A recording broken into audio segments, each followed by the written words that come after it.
So here we are, session 3, and it's all about the fight. Mm-hmm. The fight. Yeah. So we are not one of those couples that never fights. Yeah, those kind of people kind of annoy me, but we'll talk about them another time. We'll talk about them later, but I think they don't annoy me. But anyways, we will go back. We will talk go about back to that. But so our first real fight. Real fight. Happened after one of our engagement counseling sessions with the pastor and your boss at the time. Yes, he was. He was helping us in Yes. this one section that was about how do we handle conflict, and how I handled conflict was easy. I just didn't, because that's easier. Just don't deal with it. And I just kind of let it all come out. She did, and he actually, the pastor was telling us that. He was telling me, she wants you, he said, to put the gloves on. Right. In other words, and really deal with this. And I just didn't want to deal with anything, so I just didn't. Yeah. So I grew up in a home where my parents did fight. I mean, not all the time or anything like that, but there was volume in my household, and we didn't.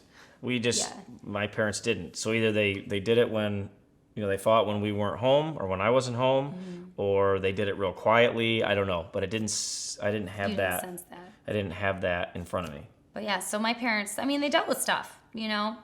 and I feel like it was healthy. Things got resolved and taken care of. And what we've done is to start this session is we've come up with a list of things that we feel like, just from our experience among ourselves and with others, of things that people fight about. Yeah. And so the first one is finances, and that's a big one. Money's always one of those areas where it can cause a lot of trouble in marriage. Schedules can do it. Is a big one. Communication.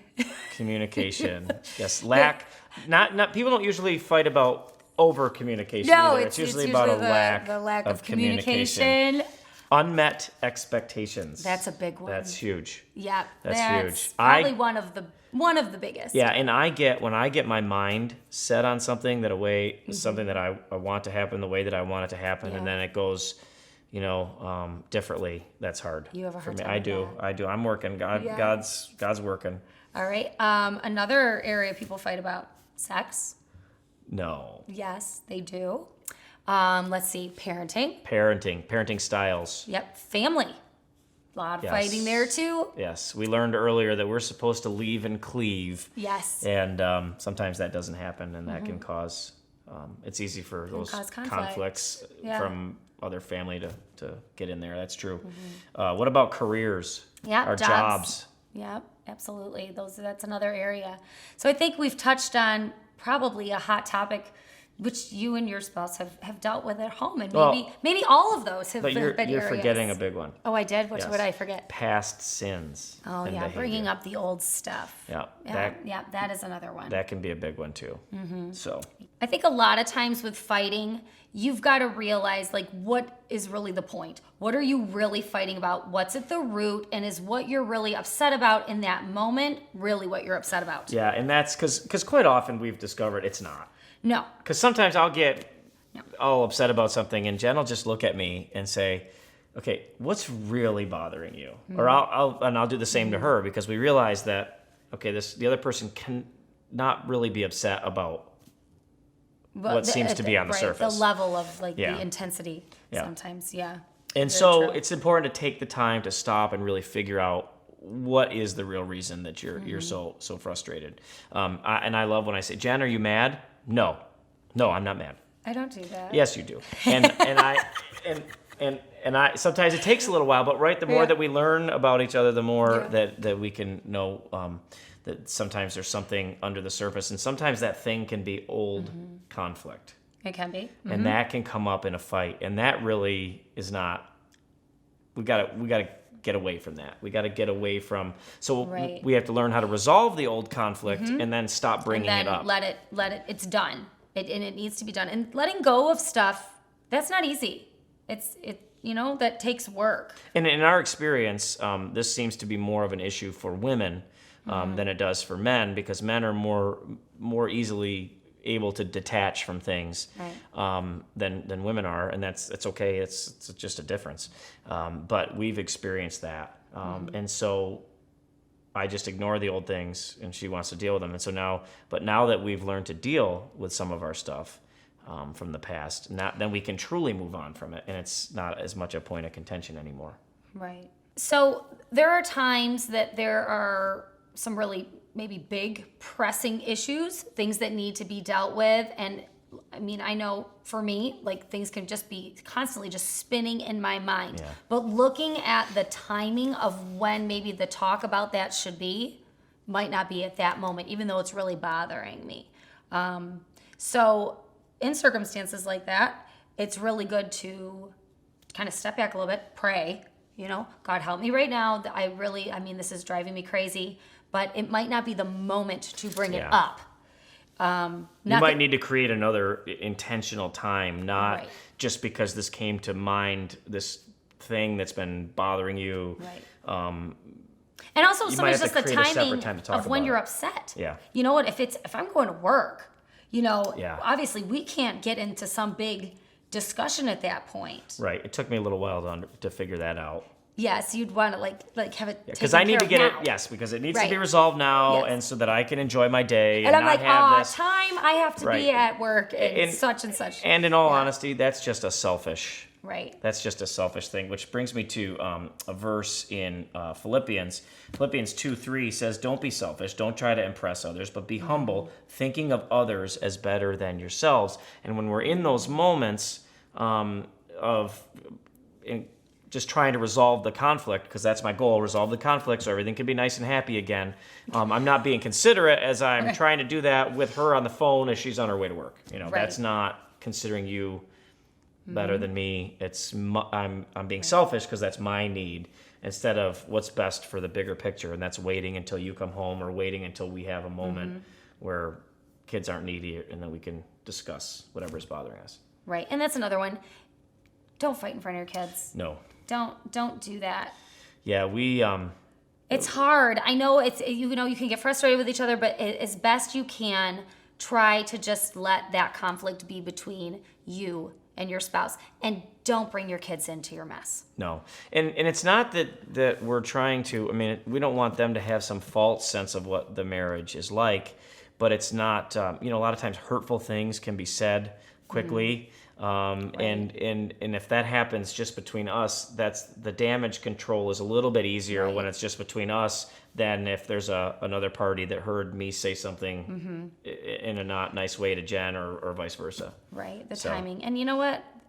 We also don't say the smartest or best things when we're angry. So I think we just stuff comes out that just shouldn't be coming out. Yeah. And In ways that it shouldn't come out, and Right. sometimes makes absolutely no sense. And the other reality is they are constantly taking little pictures They are sponges. of us as they're supposed to, and let's have them be taking good pictures. And you know what? If they have seen conflict in your household, that's okay. Our children have seen conflict in our household. Apologize. Yeah, You know what? we've had to Mommy apologize and to Daddy them, and we've had to Should apologize not to have each done other. that. We're so sorry. Yep. So my gosh, none of us are perfect in this Yeah. department. Yeah, and actually, I said this earlier that those of you who act like you have this perfect marriage, or that people that say to us that they never fight, I do get annoyed with that because for two reasons: either you're lying, which could be true because, Well, it could be, or you're really not that connected. or you're not connected. You might just be living kind of with each other, next to each other, there's enough distance between you so that you're not even kind of getting in each other's way, so there's no reason to fight, or everything's maybe Right. real surfacey. Maybe there's Right. the connections between you are real surfacey and there's not deep connections. Or one spouse is just constantly giving in to the other, and Yep. that happens too sometimes. Yep. Just keep her happy or keep him happy. I mean, that can go both ways. I know. Yeah, but when you're connecting at a real deep soul level, there will be conflict. Right. There will be conflict, and so what we want to do is we just acknowledge that because it's okay. Mm-hmm. It's just the reality, and we want to we want to present some rules. Right. We've come up with some rules for fighting based on our experience and what we've learned over the years. All right. So number one, Number one, Nothing physical. no I mean, physical. you There's know, never a reason No. to hurt each other physically. Throwing things at each other, that's just never okay. Right. And sometimes if you're feeling like that full like the anger is that intense at that time, that really is a good time to come, step away, take a break, and it's okay. And don't chase your spouse at that point. Right. Let them get away and just take time. And then not that you ignore what just happened, but that the expectation is you will revisit to resolve this. It's hitting the pause button. Right. And that's a good thing to do. Yeah. And for the one or the other, just like, we're gonna take a break. Yeah. I need to take a drive. I need to take a walk. Because a lot of times, if you can calm down the emotions, the conversation's going to be a lot better, and you're going to get it resolved. Yeah, and guys, you won't say nearly as many stupid things. Trust me. Here's another one. I know. Don't fight over text messages. Yeah, this is not a good tool No. for fighting. Not good at all. And we've done that. Yeah. Don't do that. Yeah, don't do that. It's better. It's better to be face to face. Even though I know you know each other's tone on that. I feel there's almost more freedom when you don't have to look at the person. Yeah. And don't fight before bed. Try not to fight before bed. I know, what the reality is when we're tired, we also are not our best selves. And that's the reality. Unfortunately, I know some of you are probably thinking, well, it's finally the time that we can finally talk. I know. Because the kids are in bed. But try your best to make your evening peaceful, to be able to have good sleep. Let's say you are having an argument and it is time to go to bed. Maybe you're going to just say, you know what, let's just do this at another time. Let's talk another time and revisit it and get some rest. And we realize that this is not easy stuff. It's just stuff that we've found that can be helpful. And things can look a lot different also after some in the morning. Absolutely. We've already talked about not fighting in front of the kids. One thing that is huge is to never use the word divorce in your fights. It's not a weapon. It's not good to use it as a threat. Right. Even if you're thinking in that moment that that's what you like, do not let It's those not a word words that needs to be spoken. come out of your mouth. It shouldn't be because in reality, you don't. By speaking it, you're putting it on the table as something, as an option, and we want to, at all costs, keep that from being an option. Right. Obviously, there are cases when we have biblical permission to do that, in case of infidelity. But we know couples that even in the midst of that have allowed God to come in and repair. So it's best just to not use that word And as a word in fighting. following that up, you know what? I believe God will give you a sense of knowing if that is what He is calling you to do. But it should not be a word that is used when you're fighting with one another in the battle. Absolutely. And no putting each other down. Right. That's cheap. That's dirty fighting. That's not. It's those causes deep wounds. And it's not necessary. Right. I can express that Jen hurt my feelings, or that she's frustrating me, and she can say that I, said something that made her feel devalued or insecure. Chances are I didn't do it on purpose, but nonetheless, we can let each other know those things without degrading each other and without putting each other down. I grew up, in a friend's household, going to a friend's household when I was younger, and hearing constant degrading things coming from his dad to his mom, and I remember those things, and it's just not necessary. Right. So, and it doesn't help. So. No. And one other thing too, one other rule that I think is important is get it all out.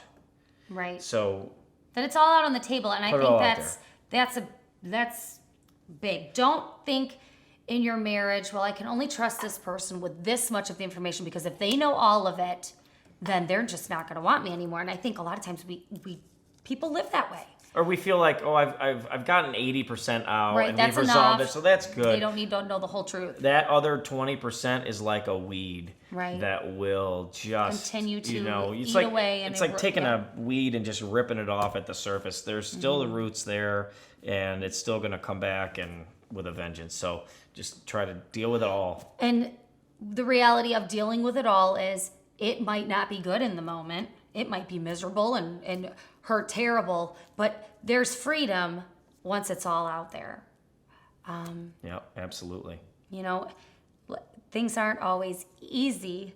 Yeah. And But when is easy ever best, it seems like. But in the long run, in the big picture, to deal with it is going to be so much better for you and your marriage.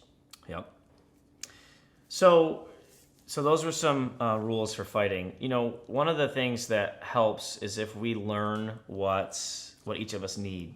You know, in those moments, and then act on it. Like Jen was saying, take a walk or give space. You know, and if you're the offender, be willing to own your stuff. You know, issue an apology if it's necessary. I don't know why people are so hesitant to apologize, but when you do that and you own your stuff, it means a lot. And you know, Jen said something about praying in the moment. You know, if you need to confront your spouse about something, pray before you do it. Ask for godly wisdom in the moment, and ask, seek His word on what He has to say about things. Because if we do that, then we have a little better grounding before we get into the conversation and we get all riled up. So we know that there are times in marriages where you're just worn out. Yeah. You don't have any more fight left in you. Maybe you feel like that's all you do is fight, so you're tired of the battle, and we understand that. You're just weary. You just grow weary. We've been there. We've been there. And we realize that, you know, nothing that I can say is going to change her, and nothing that she says is going to change me. So, and then the danger is we can start to become indifferent. And the reason that that's dangerous is because the opposite of love is not hate. Right. It's indifference. It's that feeling of, you know what, do whatever, I don't care. Right. And eventually that will start to become true. And that's when things can get dangerous. And that's when, in those moments, that's when we have to run to God. We have to run to God and at least stay connected to Him, because He doesn't want us to drift away. Right. And I remember when we were in our healing process, you were so frustrated because you're like, I'm doing it right. I'm not doing anything wrong now, Jen. It's all out here in the open. And you said to God, why? Like, what else can I do? Oh, I would say, God, why are you not changing her? Right. Why are you not changing her heart? Why is she not? Now, to be fair, I unloaded on her a bunch of mess, and so that was easier for me to get healing because I was the offender, not the one who was offended. So it was easier for me to find healing. I feel like that's the case anyway. But I was wondering why she wasn't catching up to me, and why she wasn't having all this success, and why she was still mad at me, and why she was still harping on me about my past. And I would cry out to God and ask Him why He's not fixing her, and He would say to me, you worry about your relationship with me, and you let me worry about my relationship with her. And you right now might be in the thick of that big mess. You know, maybe everything just like exploded and fell apart. Mike was praying. Mike had this going with God, you know, and I had that going with God. I was actually quite mad at God for a while because I felt just so blindsided and, you know, the timing of everything. But maybe you are at that point of like nothing I do matters, none of it matters, and you know maybe you are at the indifferent place. But the power of that prayer, you know, God can change a heart. Things take time. Yeah, time is a big one, and I love what it says in Exodus 14:14. The Lord Himself will fight for you. Yeah. Just stay calm. Yeah. Be still. Just be still and let Him fight. And that happened for us for a while. Yep. Where there wasn't any more fighting. No, it was quiet. Yeah. Because we just needed that time of stillness for God to work in us and heal.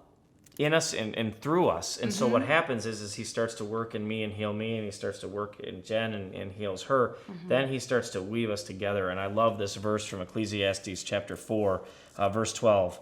It says that a threefold cord is not quickly broken. And when God is in the mix, that there's strength. We become strengthened. We become healed and whole, and there's hope where there wasn't before. And I think it's amazing because that his cord, even with broken cords, because I feel like our cord was almost Because we are broken. We're flawed people. And what the healing of that cord, the wrapping of that cord, like a braid. Yeah, You know that it's so woven in there. that's right. And then what happens? It's beautiful. It doesn't even make sense No, in a way. it doesn't. That it can be restored the way and stronger. Yep. I would say stronger than it was. How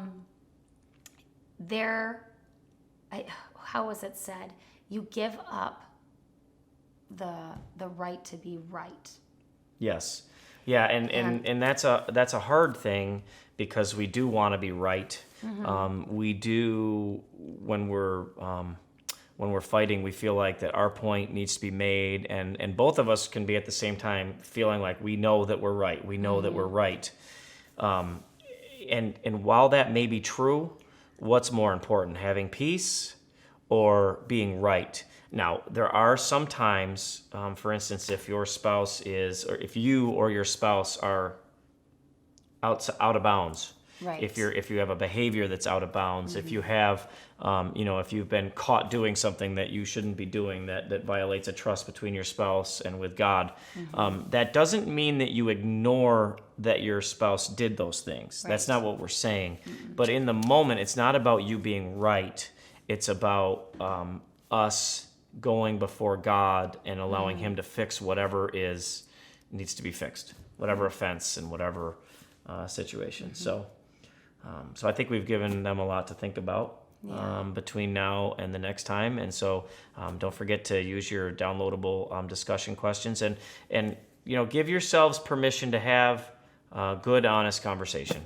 And we look forward to talking with you next time.